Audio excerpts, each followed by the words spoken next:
card is filled in. Which of these warriors will prove their strength to the world? Welcome to Versus, a series where I put two things up against each other, whether video games, music, you name it. Today's episode, we're going to be looking at E3 2015, but more importantly, the Xbox One and PlayStation 4 press conferences. My name is Josh, or Enviers, and with me today I have Legend of Winning, aka Low, here to represent the Xbox One side, even though I don't have an Xbox One. I'm here too. I'm just gonna spit some real shit, the truth that everybody needs to hear. So Low, Agent, and myself will be talking about the pros of each console and what big surprises that were brought out during E3 from each respective press conference. Leave your opinion in the comments below on who you believe won E3 and which console do you prefer. With that said, we're going to be starting off on topic of the Xbox One and then move our way into the PlayStation 4. Let's get started.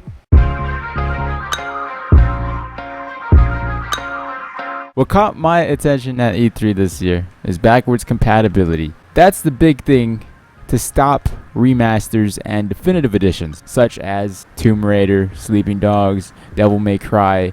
They're making these games that were already originally on PlayStation 3 and 360, but they're porting them to next-gen consoles such as Xbox One and PlayStation 4 just in 60 FPS and higher screen resolution and what have you. But with backwards compatibility, in my opinion, it can possibly put a stop, or at least the user stop, to buying these definitive edition games, because when the user already has the game on a 360, why go out and buy a game full price that you already paid full price for again when you can just put it in and play like you remember on the 360? Yeah, I'll have to agree with you on that. Like, it's something that, you know, gamers in a general sense have been asking for like a really long time now. I don't know why it seems as if both sides, especially at launch a few years ago, it seemed as if like people were acting like that was impossible to do. But the fact that Xbox One and Microsoft have taken the challenge and actually listened to the customers and want to provide a type of a feature that a lot of people, like a lot of people have been asking for a lot. That's really, really good. A lot of people you can't even really compare it, but looking on it through the PlayStation view and how they do things on that side with PlayStation now, you know, the catalog Plus just isn't nowhere near the same. As soon as you go backwards compatible, you have a whole generation of games that you're able to play on the next gen. But most definitely backwards compatibility is a big plus. The thing is, when you're 3 years into the next generation of gaming, you're not trying to look back and play older games. If you don't have any new games to play, go back, play your 360 games on your new console that you spent a lot of money on. But I don't think that was anywhere near a highlight. It was. It would have been a bigger highlight if it was released like a year ago. I believe Lowe said that as well. Now with new games such as Halo 5, Gears of War, Cuphead, Fable Legends, Tomb Raider, now with these amazing exclusives out that are basically all coming out this year, it gives Xbox 360 users a reason. Maybe I should trade in my 360. I could play all my 360 games on my Xbox One, plus these big name titles that everyone's going to be getting, and a series that I may like is on Xbox One. I have to buy an Xbox One now. I'm a fan of Gears, not a huge fan of Halo though, and that may get on a lot of people's nerves, but it is what it is. Not the biggest Halo fan. I'm a Gears fan though, and Cuphead most definitely kind of sparked my interest. Moving on to some features added to Xbox One as well. EA Access. EA Access is sole based on Xbox One currently. I'm not sure if it's going to be moving to PlayStation anytime soon. Nah. Right now, as we record this video, there's a free week of EA Access, which you could download any sports games or any title published by EA. And unfortunately, the only downside with EA Access is the amount of time you're able to play. You get games 5 days early that are published by EA, but the only problem is they limit you to 6 hours of gameplay to play these said games. And other than that, I wouldn't mind spending $5 to play a full game. Especially if you're an EA fan, you're getting games that are going to come out at that price of $60. You're going to get these games that you're probably going to get anyway, but instead of spending $120, $180 on 3 or 4 different titles, you can just get EA Access and you get all of those games. But the gamers, if you want to play the game and you're limited to 6 hours, that's nothing for a new game, especially a game you're really excited about. Just the simple overall feature of EA Access You're paying $5 a month for multiple titles. But how old? Like, how old are these games? Like, aren't they? Isn't like when a new Madden It's like comes out? NBA Live 14, 15, and it's like basically all the EA games that are on Xbox so far. But like NBA Live 16 won't be on there. It probably will, not automatically. Like you'll get it. You'll get it around 5 this days time early. of year, next year. You'll get it 5 days early, but like probably, I don't know, like January, it'll be in the vault for free. Moving on, the Xbox released a new controller. There's a SCUF gaming controller that is basically a replica of it. You know, Microsoft saw the success of SCUF gaming in competitive play such as Call of Duty, Halo. They saw how good that was doing in the off-brand. They decided to make their own official brand, and it's nice for an expensive price though. It's like $100-something for a controller. Yeah. And that's a lot for a controller. The main importance of this new Xbox controller is obviously the D-pad and the new paddles on the back of the controller, which you can map. For example, if you're shooting with the right trigger, you can map it to the paddles in the back.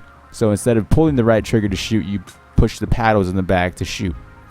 Similar to the SCUF. And that's why I just want to bring up those two similarities. The simple fact that Xbox One is actually giving you an option to actually get a different controller, because like I bought my PlayStation 4. You tell me in 2 or 3 months the rubber on my analog sticks are already like off, like they're already off. Moving on, Fallout 4 basically said that you will be able to download mods on your Xbox One and play those mods on Fallout 4 and in the future other games as well. That's a big selling point for Xbox One. Although you may not be able to mod the game on your Xbox One, you can download mods and play them in your games for basically extra free content. I don't think nobody's upset at that. I don't care how much of a fanboy you are of PlayStation. It's free content that actually the community has control of adding into the game. And the fact that you have people who are willing to take the time out to adjust mods and add them into the game, then you should allow them to share their mods. So I don't understand why this isn't something that is going on. But again, that's a huge plus. That's a huge bonus. But yeah, we don't know if it's going to PlayStation, but it was announced in the Microsoft press conference, so that's why we're bringing it up here. But overall, the Microsoft press conference, it was good. Alright, PS4 press conference, it was clean.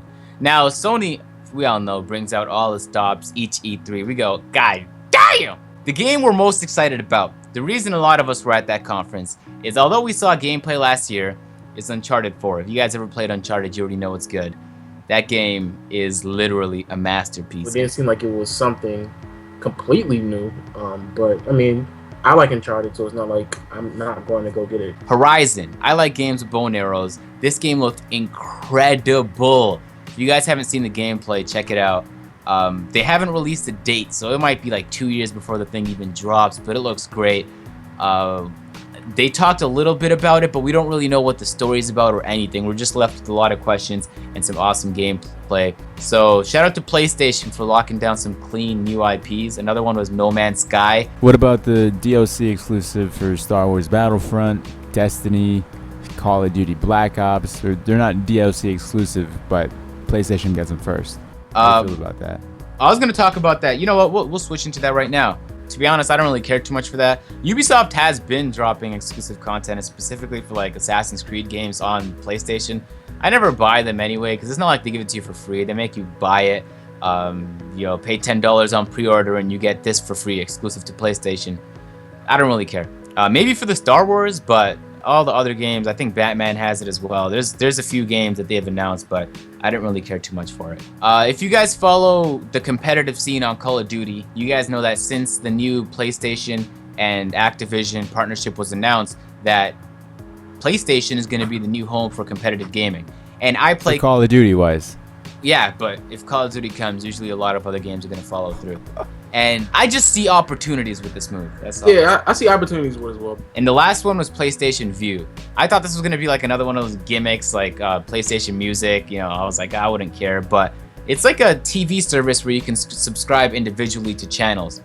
It's crazy good. If you ever tried to subscribe to channels, you know they make you do it in bundles and you have to pay for channels that you don't really want.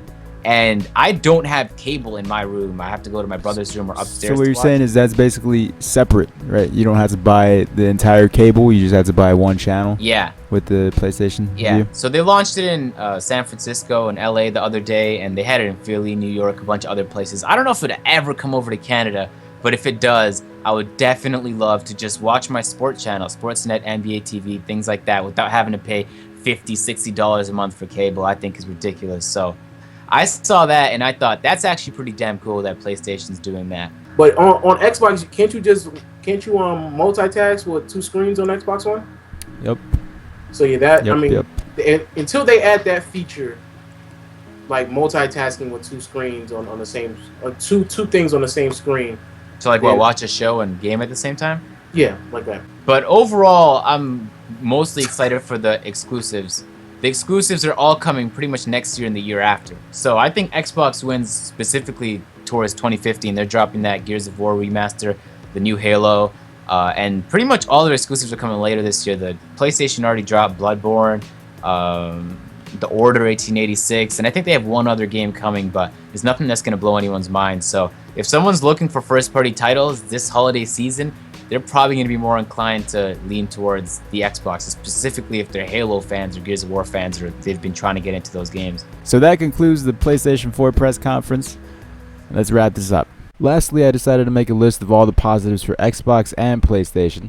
You guys can take a look at it here. Unfortunately, I forgot to mention the HoloLens/Oculus Rift for Xbox and Morpheus for PlayStation, but we added those because in the future, these things should be great for each said console. So those are the main points in each conference. And overall, in my opinion, Xbox One. No pun intended. I'm That was corny. that was so corny. Jesus Christ. I'm gonna have to agree with JG the hipster here. Josh is correct. Xbox One and Microsoft, they came out victorious in the conference. But it was their time too, especially with Gears and Halo coming around, and it seems as if they were really listening to their fans and listening to a lot of people when it came to the backwards compatibility. A lot of things to look forward to with Xbox. I think Xbox also won mainly because they came out with some bangers, especially to start. I love when the press conferences start off great. I don't like when they kind of show off all the games. You're like, okay, could we get to the good stuff? But they came out with some great stuff to start, and they finished amazingly as well. They talked about some things that weren't games. They didn't do what they did to start the Xbox's life. But I'm happy with how things rolled out on E3. So with that said, you guys in the comment section, feel free to voice your opinion on who you believe won or who you believe has a brighter future with this E3 and what console you prefer. I'll talk to you guys later. Bye-bye.